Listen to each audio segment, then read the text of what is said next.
WNBA star Caitlin Clark's alleged stalker, the suspect in court today, in a bizarre outburst. What he said to the judge. Here's Ariel Reshef. Tonight, the man accused of terrorizing WNBA Rookie of the Year Caitlin Clark for weeks with threatening and sexually explicit online messages appearing in court. Morning, Mr. Lewis. Guilty as... No. 55-year-old Michael Lewis charged with stalking for allegedly sending the 22-year-old Indiana Fever star multiple messages and posts via the platform X starting in mid-December. In one message, Lewis allegedly telling Clark that he drove around her house 3 times a day. And in another, he allegedly stated his plan to go to a game and sit behind her team's bench. Police say Lewis even traveled from his home in Texas to Indianapolis to be closer to Clark. Investigators tracking him to a hotel near the team's home arena and questioning him about the messages. News travels fast, but few events have sparked as much anger as the firing of NBC reporter Natalie Esquire. In a world where every word matters, Esquire's insensitive comments about Caitlin Clark's stalking situation sent shockwaves through the sports community. The quick decision by NBC to cut ties with her shows just how serious the situation was. So, what exactly did Esquire say that caused such a backlash? The controversy started with Caitlin Clark, a basketball star whose impressive record-breaking performances have earned her a huge following. Recently, Clark faced a frightening experience when a stalker crossed state lines to harass her. Instead of addressing the real danger and trauma Clark was going through, Esquire suggested on live TV that Clark should share her stalking experience publicly. This tone-deaf remark not only downplayed Clark's pain but also triggered strong reactions from fans, athletes, and advocacy groups. Morning, Mr. Lewis. Guilty as... No. Sir, Oh. this is initial hearing. Oh. We are not. Thank you. You have a right to remain silent, and I expect you to exercise that. Okay, this is just telling you what the charges are. You do not listen. I'll give you a chance to talk. It's not your time. Throw me the bucket. Stop talking. The response was immediate. Social media erupted, with hashtags like #ProtectCaitlin trending worldwide. Former athletes, journalists, and advocacy groups quickly condemned Esquire's lack of sensitivity. By the end of the week, NBC issued a statement announcing they had terminated her contract. This incident is more than just a mistake by one reporter, it's a reminder of how we should handle the stories of victims in the public eye. If you feel as strongly about this as we do, hit that like button, share this story, and subscribe for more discussions on important issues shaping our world. Able to secure defensive boards. LSU, an outstanding offensive rebounding team. Clark connects! Confident inner mid-range. And I think Iowa is okay giving up the mid-range. Here's Clark driving in for 2. Caitlin Clark is more than just a basketball player, she's quickly becoming an iconic figure. But beyond her impressive three-pointers and the roar of the crowd, there's a story of incredible strength and determination. Recently, Clark found herself targeted by an obsessed fan who crossed every boundary. This stalker, a man from Texas, bombarded her with numerous unsettling tweets, some claiming to be in love with her, while others focused on her appearance and intelligence. Since December, the X account RacerX2031 has been tagging Fever star Caitlin Clark in posts. Court docs say it's connected to this man, Michael Lewis. As the posts have become more frequent in recent weeks, they've also become more sexual and at times violent, with some words not fit to be shown on TV. Certainly when you look at the volume of posts and you look at what we are alleging is certainly very aggressive posts. Marion County Prosecutor Ryan Mears says Pacers Sports and Entertainment alerted the authorities about the post when Lewis traveled from his Texas home to India. The harassment didn't stop online. The stalker packed up his car, crossed state lines, and showed up in Indiana, hoping to meet Clark in person. The situation quickly grew more dangerous, forcing Clark to get the police involved and change her daily routine to stay safe. This wasn't the behavior of a fan who got a little too excited, it was a calculated and dangerous obsession. When the authorities caught the man, they found maps, printed screenshots of Clark's social media posts, and other disturbing personal items he claimed were gifts. This ordeal is a harsh reminder of the unique challenges female athletes face, even when they are at the peak of their careers. While Clark continued to break records and lead her team to victory on the court, she was also dealing with a personal crisis off it. Her swift action in reporting the stalker not only protected her but also sent a clear message: no one should have to endure this kind of harassment. Who, I'm not sure like where this quote came from, but he basically said that like it's so important that Caitlin Clark did speak to officials. Yes. Because a lot of times women will not, because they're scared that they won't be believed. And I think that really stands out to me when you were talking about how this or dismissed as well. Yeah, exactly. Or will be dismissed. And I think that, you know, when you were talking about women, everyday women like you and I, like, or whatever, there are so many times where like I have never spoken about some of the emails and messages that I've received, and probably will not, because it's just like... While the sports community came together to support Caitlin Clark, one voice stood out for all the wrong reasons: Natalie Esquire. During a live broadcast, Esquire stunned viewers by suggesting that Clark should speak publicly about her stalking experience. Caitlin is not a victim, she said, her tone dripping with condescension. If she wants to lead, she should share her story. The audacity of this statement is hard to ignore. Clark, already dealing with the trauma of being stalked, was being criticized for not turning her private pain into a public display. Esquire's comments completely ignored the reality faced by many stalking victims, who often avoid the spotlight to protect their well-being. Her words weren't just insensitive, they were reckless, putting Clark and others in similar situations at risk. It's something that'll be received well, you know what I mean? And so sometimes it's like, that's just a battle that you gotta find on your own. And I know that you've dealt with too. So I think that, you know, I hate that, but I do appreciate that someone like Caitlin Clark at least, you know, spoke to officials and stuff like that. And also, I saw, and it doesn't seem like it was something she wanted to share, which is not a good feeling. Like, we should not be going around having to feel like that, right? But it got to a certain level where she had to, and I'm really glad she did. I don't know if she'll ever like speak on this publicly. We know Caitlin really picks and chooses what to speak on and how vocal to be about things. But I hope she does, because I think it would be really empowering for a lot of women. Yeah, I do. I understand that sentiment. I like, to me, and this is something I've stood on. Like, I don't, like you said, I feel like I've come to understand Caitlin Clark's, like, the way that she, you know, operates and talks about certain things. And this is not something that I expect her to talk about, or like would want her to talk about, because of, like you said, the way that we've seen her kind of avoid stuff like that. And I think that's okay. I think, like... Yeah, I wasn't, like, criticizing her for... Esquire's co-hosts quickly tried to defuse the situation, visibly uncomfortable with her comments. One even pointed out that speaking out during an active investigation could jeopardize Clark's safety and the legal process. But by then, the damage was done. Within hours, clips of Esquire's remarks went viral, sparking a storm of backlash and criticism. Caitlin Clark is the Time Athlete of the Year, and it really is no surprise. She had a remarkable rookie season. She raised the level of the WNBA game and the women's game at large, as well as the college game.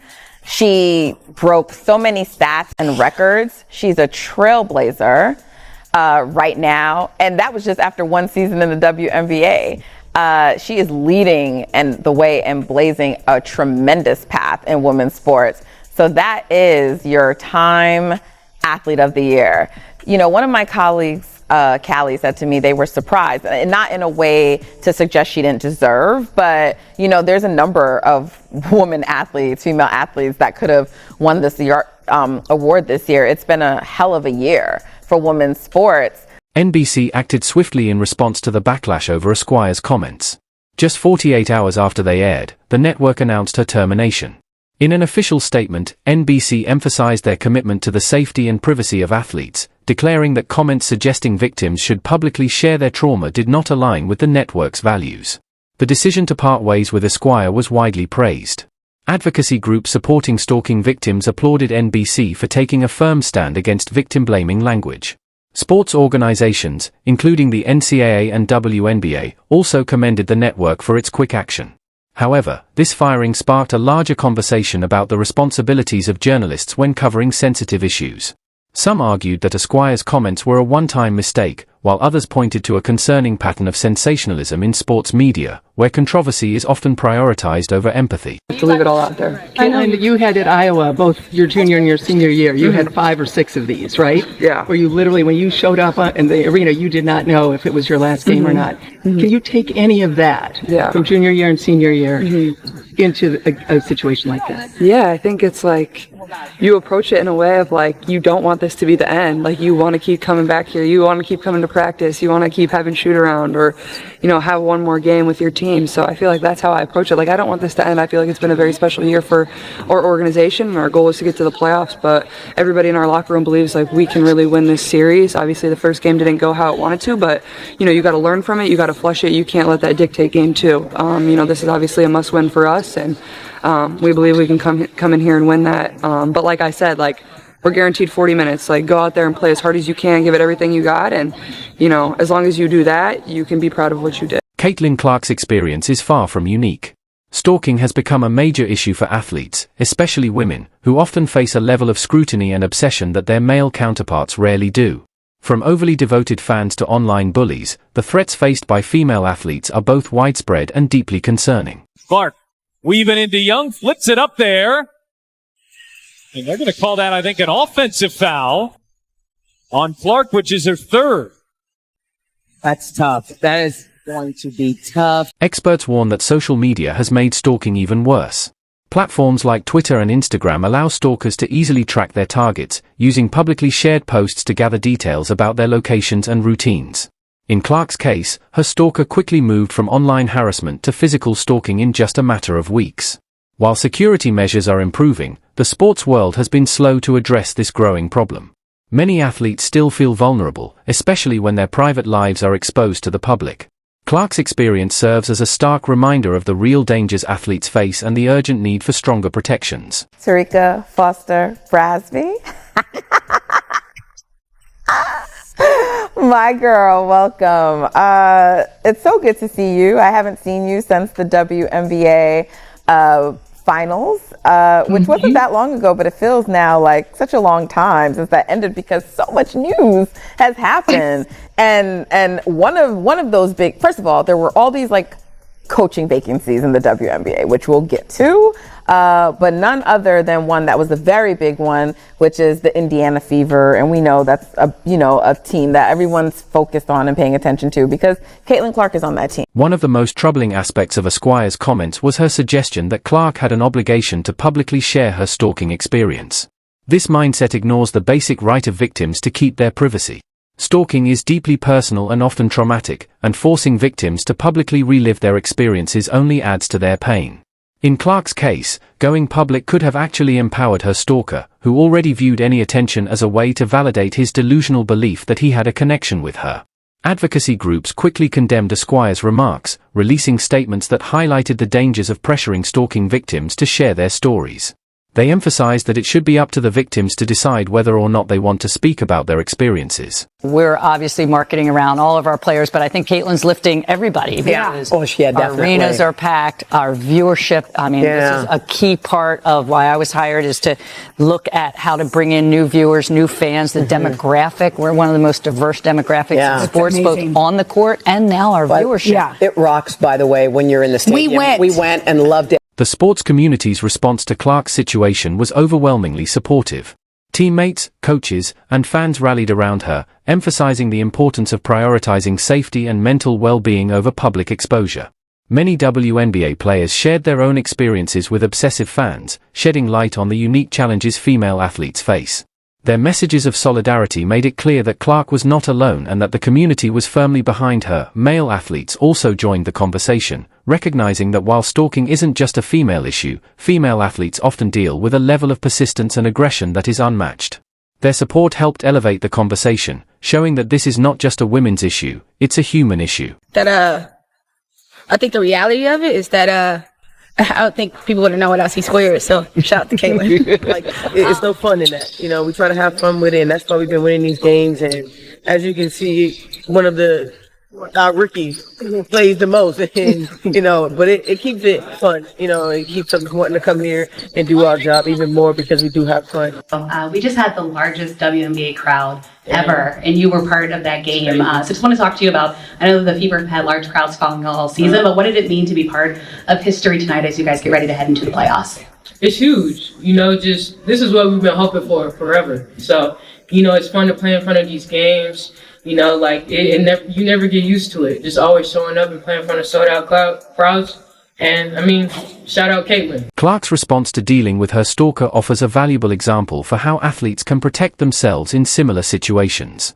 By reporting the harassment right away, documenting the stalker's actions, and working closely with law enforcement, she was able to ensure her safety and prevent the situation from escalating further. This past week, you played both against Caitlin Clark, with Caitlin Clark at the All-Star game. She has super high praise for you, calling you the best one-on-one player in the W. What did you learn about her and her game, playing with her and both against her as well? Yeah, well, I've been a fan of her since she's been in college, and we exchanged while she was in college because I just love hoopers. You guys obviously see my game, and I see a lot of similarities. She knows how to get a bucket. She can create for herself. She can create for her teammates, and I just love her game. And it's fun playing against her. She brings a crowd every time, so I'm definitely gonna show up. But playing with her, I kind of just got to pick her brain a little bit and just see how she thinks and just how she moves as a teammate. And she's an amazing player. Indiana's definitely lucky to have her, but that's dope for her. She's told me she's liked me a lot, in college and stuff, but that's dope for her to show that praise, on TV and stuff. So she's one of my favorite players in the league as well. I so love that she pointed out that at one point, she was supposed to come in and sub for you, and she was like, nah, Enrique, she is out there cooking. Her experience also underscored the urgent need for better security measures in sports. From increased vigilance at events to more thorough training for staff, there's a rising recognition that athlete safety must be a top priority. Additionally, responsible journalism plays a key role in educating and informing the public, while reckless commentary, like Esquire's, can cause real harm. Morning, Mr. Lewis. Guilty as... No, sir. This is initial hearing. We are not. Thank you. You have a right to remain silent, and I expect you to exercise that. Okay, this is just telling you what the charges are. You do not listen. I'll give you a chance to talk. It's not your time. Throw me the bucket. Stop talking. Social media has revolutionized how we connect, but it has also created new ways for harassment to spread. In Clark's case, her stalker used Twitter to send hundreds of obsessive messages, building a digital trail that eventually led to real-world threats. Experts warn that the anonymity social media provides often empowers stalkers, allowing them to hide behind fake accounts. For public figures like Clark, managing their online presence has become a tricky balance between interacting with fans and protecting their privacy. This situation has sparked calls for social media platforms to implement stronger measures against harassment, whether by improving reporting tools or holding users accountable. There's a growing demand for change to ensure the safety of everyone online. When it's clutch time, and she said, I've always been a hooper. I just like to play the game. She is for sure a hooper, Callie. She is a bucket getter, right? And she's going to be in high demand this offseason. She's let it be known that she wants to test the free agency waters. I think the Indiana Fever are not going to allow that. I'm like, I don't think so, sister. And they're going to core her. Yes. You are an Indiana Fever. They're going to core her. And can you just explain really quickly, what coring means for our listeners? So a franchise can only use one core